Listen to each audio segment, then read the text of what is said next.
Hello students, कैसे हो आप सभी। उम्मीद करता हूँ कि आप बहुत बढ़िया से अपनी तैयारी को कर रहे होंगे, क्योंकि एग्जाम के लिए ज़्यादा समय अभी नहीं है आपके पास। कई बार आपको मौका मिल चुका है, डेट एक्सटेंड आपकी जो हुई है। ठीक है, तो सीरीज हमारी जो टेस्ट को लेकर हमारी कंटिन्यू थी, उसको आगे बढ़ाते हैं और देखते हैं आज के सेशन के अंदर भारतीय राष्ट्रीय कांग्रेस और उससे पहले की राजनीतिक संस्थाएं से संबंधित कुछ क्वेश्चन या इससे मिलते जुलते और कुछ क्वेश्चंस भी आपको यहाँ पे मिल जाएंगे। तो ये 40-41 क्वेश्चन यहाँ पे आज हम डिस्कस करने वाले हैं। तो जिस स्टूडेंट ने टेस्ट दिया है या डायरेक्ट यूट्यूब से आप देख रहे हैं, तो बहुत ही बेनिफिशियल आपके लिए स्टूडेंट ये रहने वाली है। तो बढ़ते करते हैं आज के इन क्वेश्चंस को। स्टूडेंट्स देखते हैं क्या क्या क्वेश्चन आपके यहाँ पे आपके दिए गए थे कि इंडियन नेशनल यूनियन को भारतीय राष्ट्रीय कांग्रेस नाम जो दिया गया था वो किसके द्वारा दिया गया था। ध्यान से पढ़िए, इंडियन नेशनल यूनियन को भारतीय राष्ट्रीय कांग्रेस नाम किसके द्वारा दिया गया था। स्टूडेंट्स, एक बात आप जानते हैं कि भारतीय राष्ट्रीय कांग्रेस जो आज वर्तमान समय में आप देखते हैं, इसकी स्थापना आप जानते हैं 1885 के अंदर हुई थी। 1885 के अंदर इसकी स्थापना हुई थी और स्थापना 1885 में बॉम्बे के अंदर हुई थी। कहां पे हुई थी भाई? बॉम्बे के अंदर इसकी स्थापना हुई थी। और आप जानते हैं कहां पे हुई थी? गोकुल दास तेजपाल संस्कृत कॉलेज के अंदर इसकी स्थापना हुई थी। लेकिन भारतीय राष्ट्रीय कांग्रेस से पहले इसका नाम जो रखा गया था इंडियन नेशनल यूनियन था। तो दादा भाई नेहरू के प्रस्ताव पर इसका नाम बदल के भारतीय राष्ट्रीय कांग्रेस यहाँ पे रखा गया। तो अगर इस आपसे डायरेक्ट आंसर देना है कि किसके द्वारा किया गया था नाम, तो आप आंसर दोगे दादा भाई नेहरू जी। लेकिन मैं आपको यहाँ पे एक बात आपको बताता हूँ स्टूडेंट्स कि इस टॉपिक को, इस यूनिट्स को हम कैसे कवर करते हैं। देखो, ये भारतीय राष्ट्रीय कांग्रेस के 1885 से लेकर और 1947 तक के जो अधिवेशन है, तो इन अधिवेशन से संबंधित आपने मुख्यतः सभी जो अध्यक्ष जो हमारे नियुक्त हुए हैं, जो वार्षिक अधिवेशन या विशेष अधिवेशन जो हमारे होते थे, उन अध्यक्षों को आपने स्टूडेंट पता होना चाहिए कि 1885 से 1947 तक जितने भी अधिवेशन हुए या किसी साल विशेष अधिवेशन बुलाया गया है, तो अध्यक्षता किसके द्वारा की गई थी। और दूसरा कि अधिवेशन कहां पे हुआ है और अधिवेशन के अंदर किस बात को लेकर मुख्यतः जो मुख्य यहाँ पे जो अधिवेशन आप देखने को मिलेंगे कि 1885 के अधिवेशन की क्या विशेषता थी, 1887 के अधिवेशन की क्या विशेषता थी, 88 के अधिवेशन की क्या विशेषता थी, 89, 90, 91, 92, तो लगभग है कि ज्यादातर अधिवेशन में कुछ ना कुछ बात यहाँ पे बननी थी, है ना। तो ये अधिवेशन की विशेषताएं आपने देखनी है कि किस अधिवेशन की क्या विशेषताएं थी। तो हम क्वेश्चन की ओर रुख करते हैं। दादा भाई नेहरू जी, इसका आंसर है कि इंडियन नेशनल यूनियन को भारतीय राष्ट्रीय कांग्रेस का नाम यहाँ पे दिया गया था। और आप जानते हैं कि जिनको हम grand old man of India के नाम से हम जानते हैं, grand old man of India के नाम से जानते हैं, और इन्होंने भारतीय राष्ट्रीय कांग्रेस में 3 बार कांग्रेस की अध्यक्षता की। 3 बार। अगर आपसे पूछा जाए, यहाँ पे 4 ऑप्शन दे दिया कि 1886, 1893, 1893 के बाद में 1895 और यहाँ पे 1906, और आपको बोल दिया जाए कि बताइए इनमें से कौन से अधिवेशन के अंदर दादा भाई नेहरू जी के द्वारा कांग्रेस की अध्यक्षता नहीं की गई, तो आप बोलोगे इनमें से 1895 में नहीं की गई थी, 86, 93 और 1906 के अंदर की गई थी। यानी कि दादा भाई नेहरू जी ने कांग्रेस में 3 बार अध्यक्षता की। तो ये जो चीजें हैं आपको इसको कवर करनी है। दूसरी बात पता होनी चाहिए कहां पे की, 1886 में कलकत्ता में की, 1906 में कलकत्ता में की। तो इन अधिवेशन को आपको पता होना चाहिए कहां पे अध्यक्षता की थी। इसके अलावा दूसरी कि व्योमेश चंद्र बैनर्जी, जिसको आप शॉर्ट में WC बैनर्जी के नाम से भी हम जानते हैं, हम कई बार शॉर्ट पढ़ लेते हैं लेकिन पूरा नाम नहीं पता होता कि व्योमेश से नया आ गया है। तो व्योमेश चंद्र बैनर्जी संस्थापक अध्यक्ष थे। यानी कि जब 1885 के अंदर जब कांग्रेस की स्थापना हुई, तो उस समय में अध्यक्षता व्योमेश चंद्र बैनर्जी ने की थी। इसके बाद एक बार और WC बैनर्जी ने अध्यक्षता की, और वो साल था दादा भाई नेहरू जी से 1 साल पहले 1892 के अंदर। तो दोनों आपने 1 साल पहले दादा भाई नेहरू जी से याद रखने हैं। देखो यहाँ पे दादा भाई नेहरू जी ने पहली बार 1886 में की, तो इन्होंने 1885 में की। दूसरी बार दादा भाई नेहरू जी ने 1893 में की, तो इन्होंने 1892 में की। ठीक है, तो 1 साल पहले इन्होंने अध्यक्षता की। लेकिन दादा भाई नेहरू जी ने 3 बार की, इन्होंने 2 बार की कांग्रेस की अध्यक्षता। इसके अलावा आप बात करते हैं सुरेंद्र नाथ बैनर्जी ने, तो सुरेंद्र नाथ बैनर्जी जिस समय स्थापना हुई भारतीय राष्ट्रीय कांग्रेस की, तो उस समय तो ये शामिल नहीं थे। लेकिन आप जानते हैं कि 2 बार भारतीय राष्ट्रीय कांग्रेस की अध्यक्षता सुरेंद्र नाथ बैनर्जी के द्वारा भी की गई, और वो 2 जो साल थे, एक जानते आप 1895 और एक जानते आप 1902। और देखो कुछ ना कुछ निर्णय इनके अंदर लिया ही जाता है, ठीक है ना। तो इन 2 सालों में सुरेंद्र नाथ बैनर्जी ने कांग्रेस की अध्यक्षता की। तो आपको उस पैटर्न को पकड़ना है, उस तरीके को पकड़ना है जहां से क्वेश्चन बनते हैं स्टूडेंट्स। पिछली बार अभी 2021 वाला जो पेपर अपना हुआ है उसमें एक क्वेश्चन आया था कि बताइए कौन सा अधिवेशन है जिस अधिवेशन के अंदर महिलाओं ने भागीदारी की थी, जिस अधिवेशन के अंदर महिलाओं ने भागीदारी की थी। तो अधिवेशन आपका 1889 वाला आएगा, और 1889 के अधिवेशन की कुछ खास विशेषताएं भी थी, वो अब आपको बताऊंगा। एक नाम यहाँ पे आता है एओ ह्यूम, एक नाम आपका आता है एओ ह्यूम, यानी कि एलन ओक्टियम ह्यूम, एलन ओक्टियम ह्यूम। यहाँ पे एलन ओक्टियम ह्यूम को आप देखते हैं, इसी की मदद से भारतीय राष्ट्रीय कांग्रेस की स्थापना आपकी होती है 1885 में। तो एक बात यहाँ पे याद रखना, कभी भी एओ ह्यूम जो स्कॉटलैंड का एक निवासी था, कभी भी भारतीय राष्ट्रीय कांग्रेस की अध्यक्षता इनके द्वारा नहीं की गई। ये महासचिव के पद पर थे, ये महासचिव के पद पर थे। महासचिव एक पद होता है, आप देखते हैं कल ही यानी कि कल जो आपका फ्राइडे वाले दिन एक अपने जम्मू कश्मीर के जाने माने और लगभग 1975 से जो इन्होंने भारतीय राष्ट्रीय कांग्रेस से जुड़े हुए थे, जो इंदिरा गांधी के साथ थे, राजीव गांधी, संजय गांधी, सोनिया गांधी, और अब तक यानी कि कल तक जो भारतीय राष्ट्रीय कांग्रेस में विभिन्न पदों पर रहने वाले एक मुख्य नेता, जम्मू कश्मीर से संबंधित गुलाम नबी आजाद जो महासचिव के पद पर भी रहे, इन्होंने भारतीय राष्ट्रीय कांग्रेस से अपना इस्तीफा दिया। ये कल की बात है, ठीक है ना। तो एओ ह्यूम आप देखते हैं कि एओ ह्यूम जो है ये महासचिव इसके थे, कांग्रेस की अध्यक्षता इन्होंने नहीं की। हालांकि इनके जो जीवनीकार थे, इनके जीवनीकार जिसको आप विलियम वेडन बर्न के नाम से जानते हैं, विलियम वेडन बर्न के नाम से जानते हैं, इनके जो जीवनीकार थे उन्होंने 2 बार कांग्रेस की अध्यक्षता की। और वो 2 बार कब? एक बार तो तभी जब महिलाओं ने भागीदारी की 1889 में, एक बार तो तब की थी कांग्रेस की अध्यक्षता, और दूसरी बार कब की थी भाई? 1910 में, जब भारतीय प्रेस एक्ट का विरोध किया जा रहा था, उस समय में कांग्रेस की अध्यक्षता की। तो आपने देखा कि इंडियन नेशनल यूनियन को भारतीय राष्ट्रीय कांग्रेस नाम दादा भाई नेहरू के द्वारा दिया गया यहाँ पे, ठीक है। नेक्स्ट आप देखिए सेकंड क्वेश्चन कि निम्नलिखित कथनों पर विचार करना है, और विचार यहाँ पे एक बार जरूर देख लिया करे भाई कि विचार सही पे करना है गलत पे। तो विचार सही पे करना है कि प्रारंभ में भारतीय राष्ट्रीय कांग्रेस को इंडियन नेशनल यूनियन कहा जाता था। तो मैंने अभी आपको बताया है कि इंडियन नेशनल कांग्रेस को पहले भारतीय राष्ट्रीय कांग्रेस को पहले इंडियन नेशनल यूनियन के नाम से जाना जाता था। दूसरा है कि कांग्रेस का पहला अधिवेशन गोकुलदास तेजपाल संस्कृत महाविद्यालय के अंदर पूना में संपन्न हुआ। हम क्या गलती करते हैं, इस चीज को बारीकी से आपने स्टूडेंट समझना है कि हम पढ़ेंगे कि हाँ ये तो बात सही है, गोकुलदास तेजपाल संस्कृत कॉलेज में स्थापना हुई थी, लेकिन एक छोटा सा 2 वर्ड में यहाँ पे लिखा हुआ पूना के अंदर। अरे पूना के अंदर नहीं हुई थी भारतीय राष्ट्रीय कांग्रेस की स्थापना, गोकुलदास तेजपाल संस्कृत कॉलेज बंबई के अंदर। कहां पे भाई? बंबई के अंदर ये स्थापना हुई थी, ना कि पूना में। तो ये गलत आपका। 72 प्रतिनिधियों ने इसमें हिस्सा लिया था। सबसे ज्यादा प्रतिनिधि बॉम्बे से ही अपने आते थे, उसके बाद मद्रास और संयुक्त प्रांत से आपके प्रतिनिधि यहाँ पे आपके आते थे। तीसरा कि द हिंदू पहला अखबार था जिसने कांग्रेस की स्थापना के बारे में खबर प्रकाशित की थी। द हिंदू, ये बात सही है, मद्रास से प्रकाशित होता था द हिंदू कांग्रेस की स्थापना के बारे में, क्योंकि आप जानते हैं मद्रास में कोई विरोध अंग्रेजों का नहीं हो रहा था, तो इन्होंने कांग्रेस की स्थापना के बारे में प्रकाशित की थी खबर यहाँ पे। तो पहला और तीसरा यहाँ पे आपका सही है, पहला और तीसरा यहाँ पे आपका स्टेटमेंट सही है।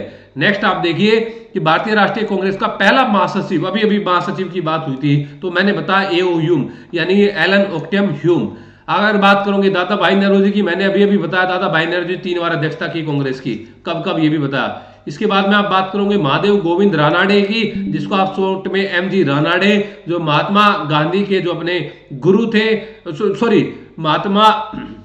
महात्मा गांधी के गुरु गोविंद ये अपने गोखले थे, और गोखले के गुरु कौन थे? महादेव गोविंद रानाडे थे, ठीक है ना। तो कांग्रेस की अध्यक्षता तो इन्होंने कभी नहीं की, लेकिन अगर आप यहाँ पे एक चीज देखोगे कि कांग्रेस की अध्यक्षता तो नहीं की इन्होंने, लेकिन ये कौन सी संस्था से जुड़े हुए थे? भारतीय राष्ट्रीय कांग्रेस से पहले ये 1885 में तो कांग्रेस स्थापित हुआ, और 1884 के अंदर मद्रास के अंदर एक पार्टी की स्थापना हुई थी, जिसको आप जानते हैं मद्रास महाजन सभा के नाम से, जिसको आप जानते हैं मद्रास महाजन सभा के नाम से। तो मद्रास महाजन सभा की स्थापना 1884 में, सॉरी एमजी रानडे, थोड़ा सा उल्टा हो गया भाई, मद्रास महाजन सभा से नहीं, 1884 नहीं, ये कई बार हो जाता है। देखो आप जानते हैं कि कांग्रेस से पहले कई सारी राजनीतिक पार्टियां स्थापित हो गई, और उन राजनीतिक पार्टियों में एक आपकी पूना के अंदर होगी, सॉरी एक आपकी बंगाल के अंदर होगी, कई सारी पार्टियां आपकी मद्रास के अंदर होगी, कई सारी पार्टियां आपकी बॉम्बे के अंदर होगी। तो M G Ranade, G V Joshi, S H Chiplunkar, M G Ranade, G V Joshi, S H Chiplunkar, ठीक है ना। तो ये किससे जुड़े हुए थे? ये जुड़े हुए थे पूना सार्वजनिक सभा से। किससे जुड़े हुए थे भाई? पूना सार्वजनिक सभा से जुड़े हुए थे, ना कि मद्रास महाजन सभा से, जो 1867 कहीं कहीं 1870 भी आता है, एमजी रानडे उससे जुड़े हुए थे, ना कि कांग्रेस के अधिवेशन की अध्यक्षता की। तो इसको थोड़ा चेंज कर लेना, जो मैंने अपनी बात पीछे बोली है। और इसके बाद में आप देखते हैं आनंद मोहन बोस। आनंद मोहन बोस ने भी कभी भी कांग्रेस की अध्यक्षता नहीं की। ये कांग्रेस से पहले बंगाल के अंदर, कलकत्ता के अंदर इंडियन एसोसिएशन, एक पार्टी की स्थापना हुई थी, जो सुरेंद्र नाथ बनर्जी और आनंद मोहन बोस ने स्थापित किया था, उसके संस्थापक सदस्य थे। तो आपने पहला महासचिव बताना है, तो पहला महासचिव आपका ए.ओ. ह्यूम आपका यहाँ पे था। नेक्स्ट आप देखिए कि भारतीय राष्ट्रीय कांग्रेस के गठन के पीछे मूल उद्देश्य क्या था, कि राष्ट्रीय एकता की भावना को बढ़ाना और मजबूती प्रदान करना, बात सही है। औपनिवेशिक तंत्र की मीमांसा करना, ये बात भी सही है। और देश की जनमत को प्रशिक्षित और व्यवस्थित करना, सिविल सेवाओं के भारतीयकरण के लिए आधार तैयार करना, सारी की सारी बातें थी। कुछ बातों को लेकर ही भारतीय राष्ट्रीय कांग्रेस की स्थापना आपकी यहाँ पे होती है। तो चारों के चारों स्टेटमेंट यहाँ पे आपके सही है स्टूडेंट। तो ये आपको बहुत ही बारीकी से यहाँ पे आपको इसको देखना है। नेक्स्ट आप देखिए कि यहाँ पे कौन सा युग्म सही सुमेलित है, कौन सा युग्म सही सुमेलित है। Indian east India association 1866, Indian association 1880। तो यहां पे आप देखिए मद्रास नेटिव सोसाइटी 1852। तो बताइए कौन से युग्म सही सुमेलित है यहाँ पे। तो ईस्ट इंडिया एसोसिएशन 1866 में स्थापित हुई थी, लेकिन भारत में नहीं, भारत से बाहर लंदन के अंदर दादा भाई नौरोजी के द्वारा स्थापित किया गया था। इंडियन एसोसिएशन अभी बताया आनंद मोहन बोस और सुरेंद्र नाथ बनर्जी, 1880 नहीं भाई, 1876 के अंदर, कहां पे? कलकत्ता के अंदर। Madras native society, Madras native society 1852 में, मद्रास नेटिव सोसाइटी कहां पे भाई? 1852 के अंदर। और एक बात याद रखना, यहां पे स्टूडेंट कंफ्यूज कहां होते हैं हम, मद्रास नेटिव सोसाइटी और बॉम्बे एसोसिएशन में, कि दोनों की दोनों पार्टियां 1852 में ही स्थापित होती है, मद्रास नेटिव भी और बॉम्बे एसोसिएशन भी। लेकिन पहले कौन सी होती है? पहले मद्रास वाली होती है और बाद में बॉम्बे वाली, 1 फरवरी के अंदर, 1 अगस्त के अंदर, और दोनों 26 फरवरी और 26 अगस्त की बात यहाँ पे आपकी की जा रही है। तो यहाँ पे गलत कौन सा है? तो दूसरा गलत है, लेकिन आपने सही बताना है। तो first and third is the यहाँ पे राइट आंसर, यानी कि सी आंसर यहाँ पे आपका राइट है भाई।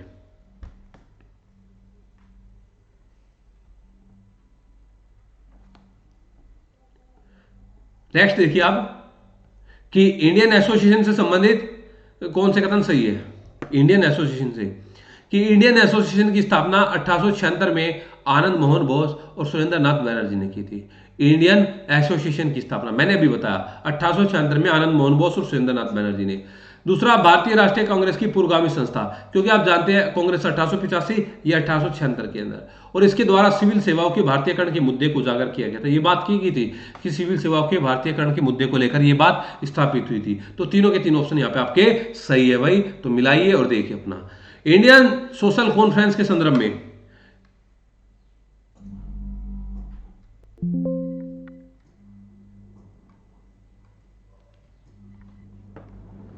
इंडियन सोशल कॉन्फ्रेंस के संदर्भ में आपने बताना है कौन सा कथन सही है, कि एमजी रानाडे और रघुनाथ राव द्वारा, याद रखना है एमजी रानाडे और रघुनाथ राव के द्वारा इसकी स्थापना की गई, ये बात सही है। इसकी स्थापना 1887 ईस्वी में बंबई में की गई थी।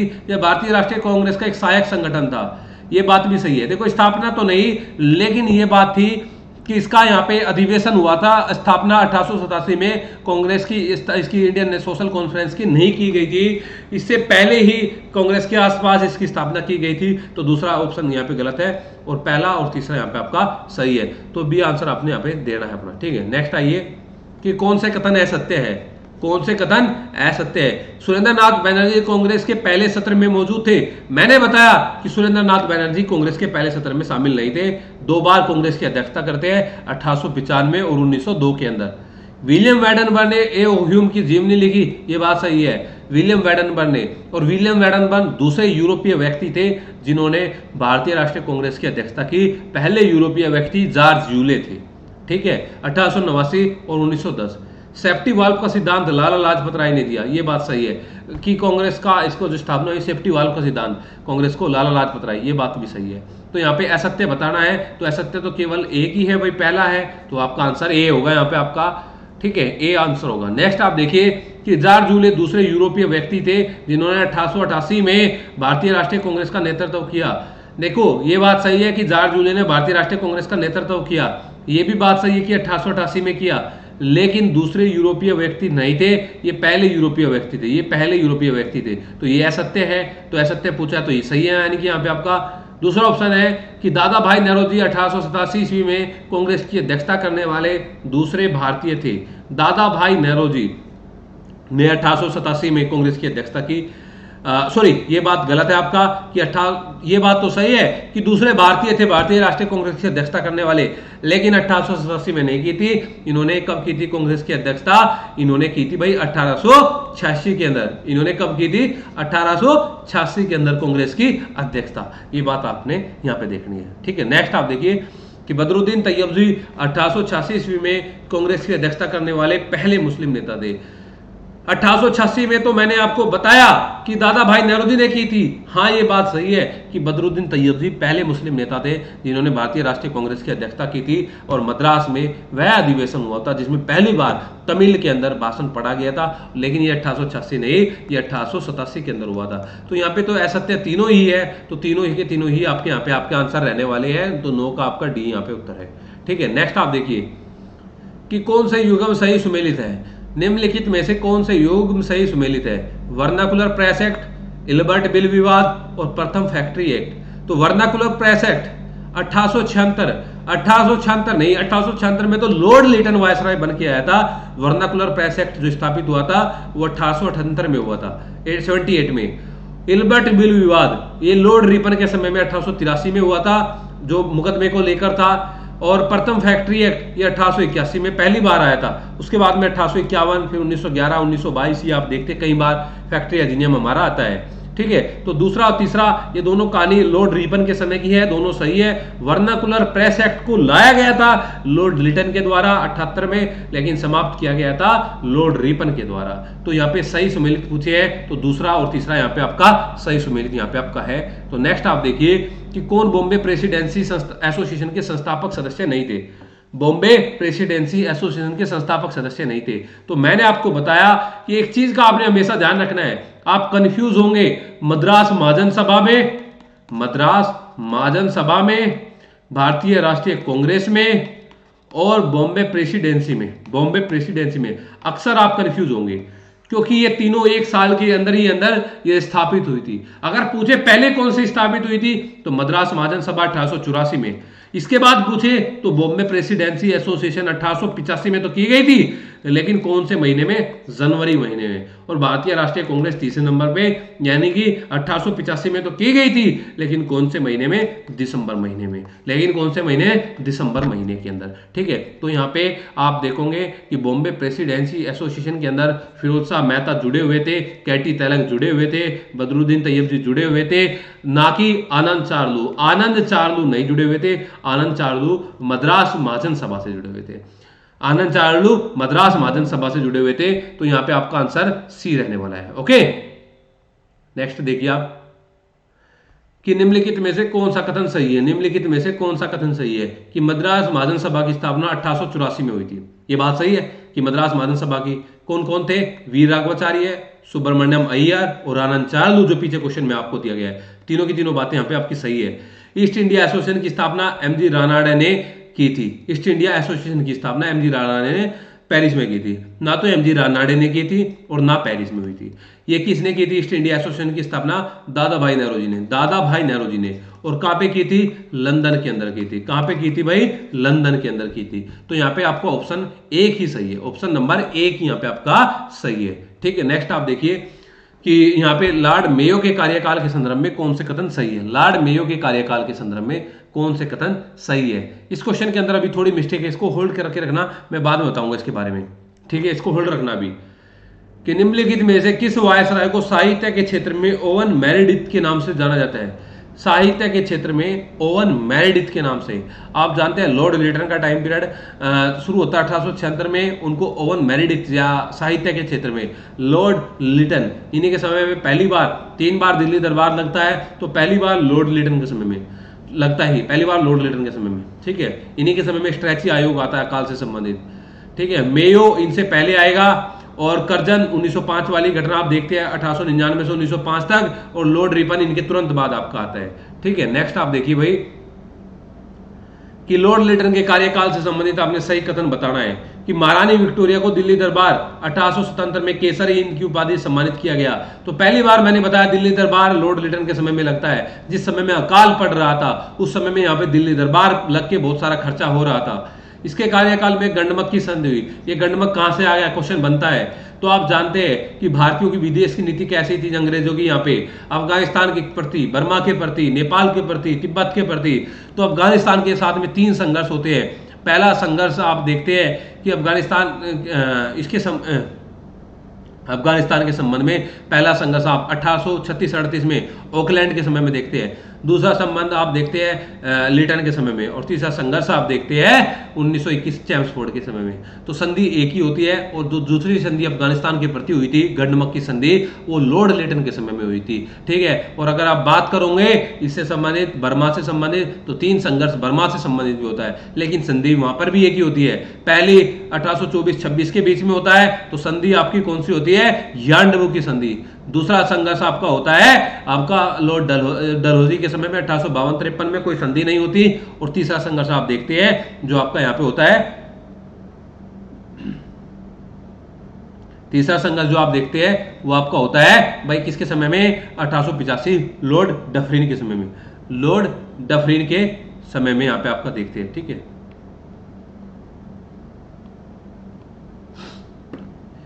इसके बाद में आप देखिए कि 1878 में मैकडोनाल्ड की अध्यक्षता में अकाल आयोग का गठन किया गया था। अकाल आयोग का गठन मैकडोनाल्ड की अध्यक्षता में। भाई मैकडोनाल्ड की अध्यक्षता में अकाल आयोग तो जरूर बना था, लेकिन वो लॉर्ड लिटन के समय में नहीं बना था। वो मैकडोनाल्ड आयोग जो बना लॉर्ड कर्जन के समय में बना था। ये 6 आयोग बनते हैं भाई, ये 6 आयोग बनते हैं। आप जिनको देखते हैं कि कौन कौन सा आयोग किसके समय में बना था, इसको आप देखते हैं कि पहला आप देखते हैं दिल्ली के आसपास के क्षेत्र में अकाल पड़ा था, स्मिथ समिति बनी थी।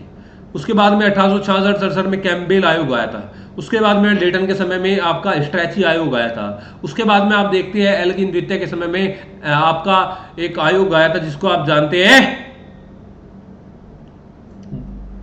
ये आयोग था भाई, अभी माइंड से स्लिप हो गया। उसके बाद में कर्जन के समय में मैकडोनाल्ड आयोग आया था। उसके समय में लॉर्ड वेवेल के समय में आपका जॉन वुडहेड आयोग आया था, जॉन वुडहेड आयोग आया था, ठीक है ना। तो आप एक बार बताना कि एल्गिन द्वितीय के समय में कौन सा आयोग आया था, एल्गिन द्वितीय के समय में, ठीक है। ये एक आयोग है, 6 आयोग याद रखने आपने। तो ये तो सही बताना था। तो यहाँ पे तो सिर्फ और सिर्फ पहला और दूसरा सही है, पहला और दूसरा यहाँ पे आपका सही है, क्योंकि गंडमक की संधि भी इनके समय में हुई थी। तीसरा गलत है भाई, तीसरा गलत है यहाँ पे आपका। गंडमक की संधि मैंने अभी बताया ब्रिटिश और अफगान के बीच में, ब्रिटिश और अफगान के बीच में गंडमक की संधि। नेक्स्ट आप देखिए कारखाना अधिनियम पहली बार 1881 में लॉर्ड लिपन के समय में 100 से अधिक श्रमिकों वाली फैक्ट्रियों पर लागू होता था। ये बात भी सही है। तो दोनों के दोनों मैंने अभी बताया कि लॉर्ड लिपन के समय में पहली बार कारखाना अधिनियम आपका आया था। दूसरा, इल्बर्ट बिल विवाद को लेकर कथनों पर विचार करना है कि इसने भारतीय मजिस्ट्रेट को ब्रिटिश और यूरोपीय दोनों पर मुकदमा चलाने की योग्य बना दिया। ये बात सही है, योग्य बना दिया था। इसके विरोध में श्वेत विद्रोह हुआ, लॉर्ड रिपन के खिलाफ श्वेत विद्रोह हुआ। इस बिल को सफलतापूर्वक पारित किया गया, सफलतापूर्वक नहीं, इसको वापस लेना पड़ा था। इल्बर्ट बिल विवाद को वापस लेना पड़ा था। तो सही नहीं पूछा है, कौन सा सही नहीं है, तो सही है या सही नहीं है इन पे ध्यान देना है विशेष तौर पे आपने। तो केवल 3 सही नहीं है, केवल यानी कि बी आंसर आपका यहाँ पे सही नहीं है, बी यहाँ पे सही नहीं है आपका, ठीक है। कि कौन सी घटनाएं लॉर्ड रिपन के कार्यकाल से संबंधित है, लॉर्ड रिपन के कार्यकाल से संबंधित है। शिक्षा के लिए हंटर आयोग 1882 में स्थापित हुआ था, मैंने आपको बताया था, जहां पंजाब विश्वविद्यालय, इलाहाबाद विश्वविद्यालय इनके बाद आता है। इसके बाद में आप स्थानीय स्वशासन की स्थापना भी इन्हीं के समय में हुई थी। Vernacular press act, vernacular press act Ripon के समय में है और लिटन के समय में है, ना कि रिपन। स्ट्रेची आयोग भी लिटन के समय में, ना कि रिपन। तो पहला और दूसरा, पहला और दूसरा यहाँ पे आपका सही रहने वाला है। ठीक है, नेक्स्ट कि निम्नलिखित घटनाएं किस वायसराय से संबंधित है? निम्नलिखित घटनाएं किस वायसराय से संबंधित है? एंड्रू फ्रेजर पुलिस सुधार आयोग, स्कॉट मॉनक्रीफ सिंचाई आयोग, मैकडोनाल्ड आयोग, प्राचीन स्मारक संरक्षण अधिनियम, सारे के सारे जो सिंचाई, पुलिस, अकाल स्मारक, ये 1899 से लेकर 1905 तक जिसका टाइम पीरियड लॉर्ड कर्जन से संबंधित था। तो ये पहले 20 क्वेश्चन हम यहाँ पे डिस्कस करेंगे। आगे के जो 20 क्वेश्चन है वो आज ही मैं दोबारा से यहाँ पे डिस्कस आपको करूंगा स्टूडेंट। तो इसको यहीं पे होल्ड रखिए, यहाँ तक देखिए, आगे वाला पार्ट मैं आपको जल्दी दूंगा भाई आज ही। ठीक है, तो मिलते हैं दोस्तों नेक्स्ट वीडियो के साथ। और एक बात और बताता हूँ कि नेक्स्ट हमारा जो नया बैच है दिसंबर वाले के लिए, वो शुरू हो गया है भाई स्टूडेंट परसों से। तो अगर आप में से कोई स्टूडेंट ज्वाइन करना चाहता है या आपको कोई जानकार है तो बता देना। ठीक है।